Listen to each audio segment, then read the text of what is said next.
Hello, my name is Kirioth, Herald of Nurgle and Actual Human Plaguebearer, and today we're also going to talk about the faction focus for the Daemons of Khorne. It's a 2-video a day. Oh my god, what a surprise, delightful, everyone loves it. So, the faction focus for the Daemons of Khorne has come out, and I have to admit, it's kind of, I don't know what that noise was, it's kind of shorter than I was expecting it to be.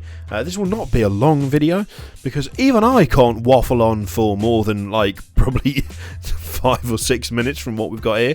But, you know, we need to cover this stuff. We try and cover all the faction focuses on this channel. I suspect this one won't do particularly well, because, well, the faction focus for Demons as a whole didn't do that well. But whatever, who cares? You got to keep the people informed, you got to keep going, you got to keep making the stuff. So that's what we're going to do. So, first of all, we have the repetition, the repetition, I nearly said, the repetition of the Locus for Khorne, which is the reroll charge rolls for Khorne demon units that are within 6 inches of a friendly model with the Locus of Rage in the charge phase. Easy, not particularly exciting, but nice and easy to remember, and, you know, it's quite Khorne-ate, so we're happy with that. Here we go, though. Actual, some stuff, some real tangible stuff. The Armour of Scorn, for instance. Though this armour was forged in the Brass Citadel, it was the Blood God's contempt for the weapons and sorceries of lesser warriors that gave it life. Eons after its creation, it is this same Burning Scorn, which shields its wearer in battle. Khorne monster model only, the wearer of the Armour of Khorne has a 4+ invulnerable save and can attempt to deny 1 psychic power in each enemy psychic phase. I actually quite like that, mostly because the idea of armour that is literally powered by scorn is pretty funny. I'm not going to lie. I mean, I know that Khorne isn't big on the whole, you know, sorcery thing, but it has almost a not an actual Black Templar flavour to it. I'm pretty sure it's the Black Templars that are just they're so anti-witchcraft, they can just go, no. Don't do that. Stop it. Stop that sorcery bullshit. This just reminds me of that. Eons after its creation, it is this same Burning Scorn which shields its wearer in battle. A 4+ invulnerable save and the ability to attempt to deny 1 psychic power in each enemy psychic phase. Each enemy psychic phase, not just one. Each enemy psychic phase. Powered by disgust and scorn. I mean, depending on the points cost, that's not too bad. Invulnerable invulnerable saves are nothing to sniff at, and the ability to attempt to deny a psychic power in each enemy psychic phase is pretty cool. I do like that. I like there's no limit, so it's not just one. Each enemy psychic phase is an important thing to remember there, because that will obviously probably affect how much it will cost points wise. Yeah, I quite like that one. And following that, we have Skull Reaver, which is quite possibly one of the deadliest weapons in the entire game, they say, in the faction focus. A bold claim to make. I would suggest that you probably need to see how it holds up in loads and loads of games before making a claim like that, but we'll see. You know, they've done their own testing, their own games. It's a lot to live up to, though. It's quite a claim. It's quite a claim to make out there.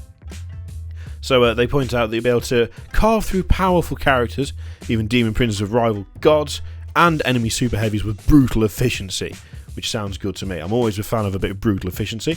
So, Skull Reaver. Carved with runes of death and ruin, the edge of this ebon blade glows with barely contained power. The bloodthirster bound within this mighty axe, I can't talk today, channels every iota of its hate and rage into these runes until they glow with molten heat, and the greater the foe the wielder faces, the hotter the runes burn. Khorne model with Axe of Khorne, Great Axe of Khorne, or Demonic Axe only. Skull Reaver replaces the bearer's axe and has the following profile. So it's melee range, obviously. Type is melee also. +3 strength, -4 AP, and D6 damage. That's pretty meaty. I quite like that. That's got heft to it. And the ability is reroll all failed wound rolls for this weapon when targeting a Titanic unit. Each time you make a wound roll of 6+ for this weapon, the target suffers D3 mortal wounds in addition to the normal damage. Okay, so Alright, I'll give them that. They're giving it the old, it's one of the dead, it could be one of the deadliest weapons in the entire game. Yeah, I believe it. Plus 3 strength, minus 4 AP, and D6 damage, with a chance on a 6+ on a wound roll to inflict D3 mortal wounds, in addition to, not in place of, in addition to normal damage. I like that. That is full on. It is full bore. I like it. I like it. And also, a bloodthirster bound within it, just getting angry to make it more powerful. I'm on board. I'm on board with that. I'm absolutely on board with that. Apparently there are a significant improvement in the new codex, because there are 24 warlord traits. It does say Greater Demons of Khorne or any Chaos God. So that's quite a bit. And I mentioned that you don't want to overlook Oblivious to Pain, which is this. Oblivious to Pain. Nothing will keep this demon from the slaughter, not even injury will slow its advance, and only serves to stoke its anger. Roll a dice each time your warlord loses a wound. On a roll of 6, your warlord does not lose that wound, and you can reroll all failed hit and wound rolls made for it until the end of your turn. Oh, that's nice, actually. I was about to be like, so it's a bit of feel no pain. Not only that, though, you can reroll all failed hit and wound rolls made for it until the end of your next turn. That's kind of cool. I like that. So if you successfully pull that off in the middle of combat, then you've got a good chance of absolutely wrecking on the next turn. Quality. I quite like those. The only thing that worries me about this is there is nothing in there that I can see that particularly mentions anything in the way of deep striking or anything like that. Now, I'm pretty sure I'm not a big demons person. I'm not a big demons expert, but if there's one complaint I'm pretty sure I've seen fairly regularly, it's that Khorne and Nurgle? I've seen a few people talk about how the lack of maneuverability isn't great, lack of speed even. Actually getting them into the fight, especially Khorne being, let's face it, mostly melee ranged.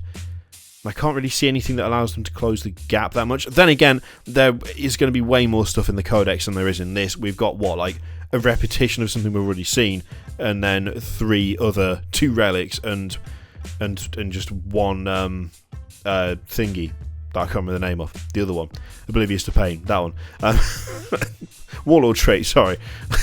What? My brain froze up. But yeah, I don't know. I quite like these. I quite like them. There's a little bit of extra flavour there that makes me happy, but I would hope that there's something that would make things a little easier to get them into close combat somewhere. Interesting to see. Anyway, let me know what you think in the comments below. Do you like the idea of the Armour of Scorn? Do you like the sound of Skull Reaver? And do you like the idea of Oblivious to Pain? I was about to say, I apologise that there isn't more information, but I didn't write the faction focus, so why should I apologise for that? I've told you everything that's on the page, everything relevant anyway, and let me know what you think in the comments below. In the meantime, there's plenty of stuff to click all over the screen, subscribe, Patreon videos, all of that shit. Click it if you like, don't click if you don't want to. It's your life, do as you like, and I will see you for the next one. Toodaloo.